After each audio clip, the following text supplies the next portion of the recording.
এবার ঈদ পালন শেষে মানুষ মোটামুটি স্বস্তিতে কর্মস্থলে ফিরতে পারছে।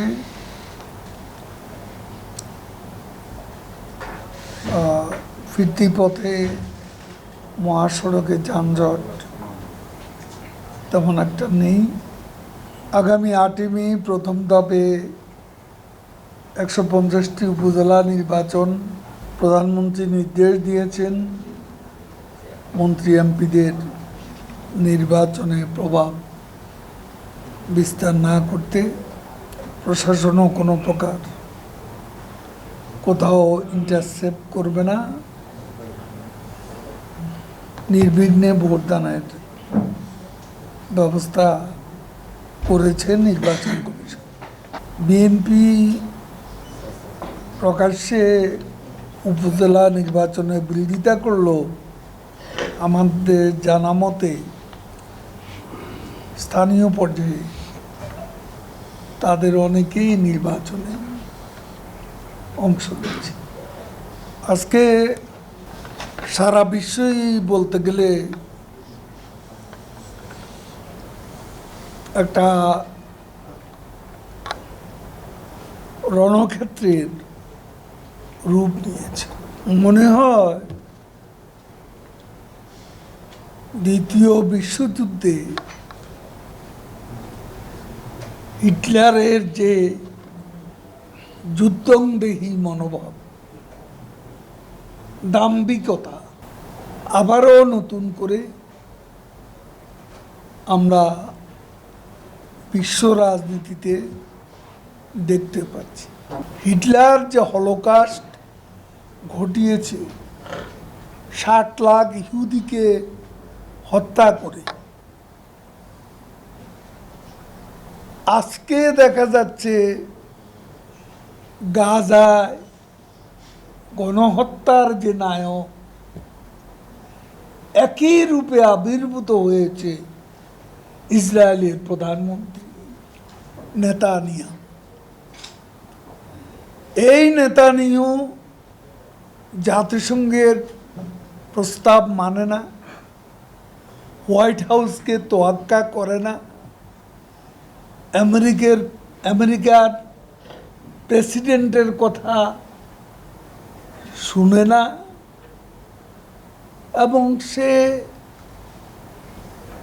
মনে হয় হিটলারের চেয়েও ভয়ঙ্কর রূপে আবির্ভূত হয়েছে। 14,000 শিশুকে যে ইতিমধ্যে গাজাতে হত্যা করে ফেলেছে। এখন আসলে বর্তমান বিশ্বের মূল চালিকা শক্তি, মূল শক্তিধর ব্যক্তি কে, এটা যদি কেউ আজকে চিন্তা করে, ইরানের ইসরায়েল আক্রমণের পর পৃথিবীর ইনফ্লুয়েন্সিয়াল রাষ্ট্রগুলো আমেরিকা সহ ইসরায়েলকে উপদেশ দিয়েছিল ফর কাম, শান্ত থাকার নির্দেশ দিয়েছে। কিন্তু নেতানিয়াহু আজকে আবারও ইরান আক্রমণের সিদ্ধান্ত নিয়েছে ওয়ার ক্যাবিনেটে। এতে মনে হয় বর্তমান বিশ্বের সবচেয়ে শক্তিধর ব্যক্তি হচ্ছে নেতানিয়াহু। আপন ইচ্ছায় চলে, যা খুশি তাই করে, যাকে ইচ্ছা তাকে মারে, একদিকে ভাতে মারে, পানিতে মারে, আবার এয়ার স্ট্রাইক করে মারে, তার গ্রাউন্ড অ্যাসাল্টে তার সেনাবাহিনী মারে। এবং এদের যে দুর্দমনীয় শক্তি, এটার মূল উৎসাহ অনুপ্রেরণাটা দিচ্ছে প্রধানমন্ত্রী নেতানিয়াহু। এটা বিশ্বের একটা ভয়ঙ্কর চিত্র, এবং সামনের দিনগুলোতে এই লোকটি তার দাপট মনে হয় হিটলারকেও ছাড়িয়ে ওয়াশিংটন এবং ইউরোপের, ইংল্যান্ড, জার্মানি, ফ্রান্স, এরা বলে ইরানের বেশিরভাগ অস্ত্র তাদের আক্রমণকে প্রতিহত করেছে এই দেশগুলো।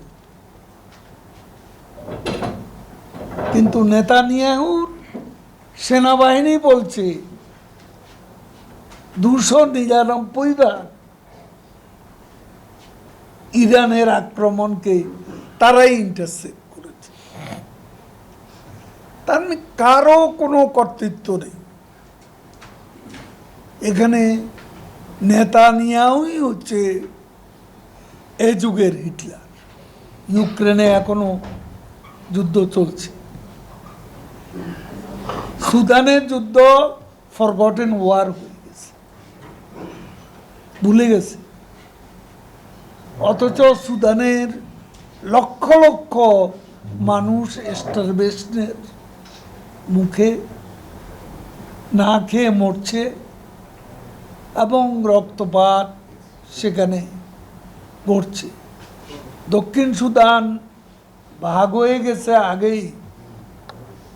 এখন মনে হচ্ছে এই সুদানও জেনারেল বুরহান, জেনারেল হামাদের নেতৃত্বে আবারও 2 ভাগ হওয়ার আলামত আমরা দেখতে পাচ্ছি। কাজে বিশ্ব পরিস্থিতির এই জটিল সময়ে আমাদের দেশে সংকটের যে প্রতিক্রিয়া, সেটাকে সামাল দেওয়া কঠিন চ্যালেঞ্জ।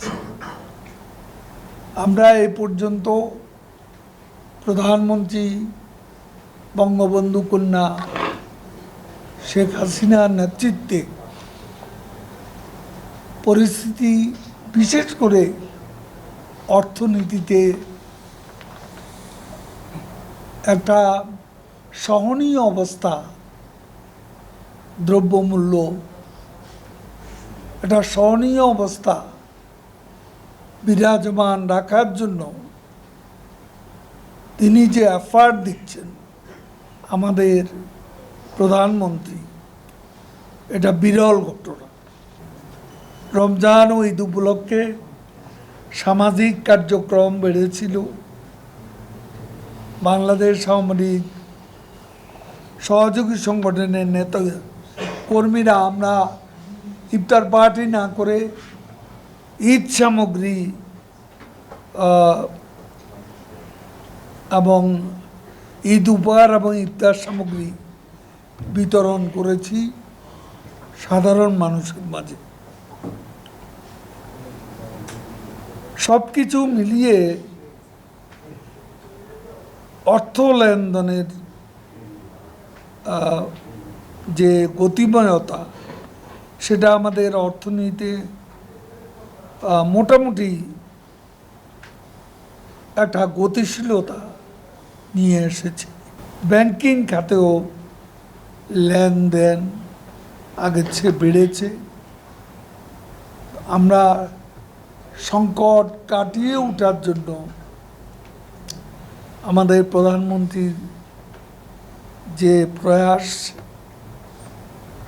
এই প্রয়াস কার্যকর করতে আমরা আওয়ামী লীগ পার্টি হিসাবে আমরা তার নির্দেশনা মেনে চলব, এবং সে অনুযায়ী আমাদের যে কাজ, সে কাজ আমরা করে যাব।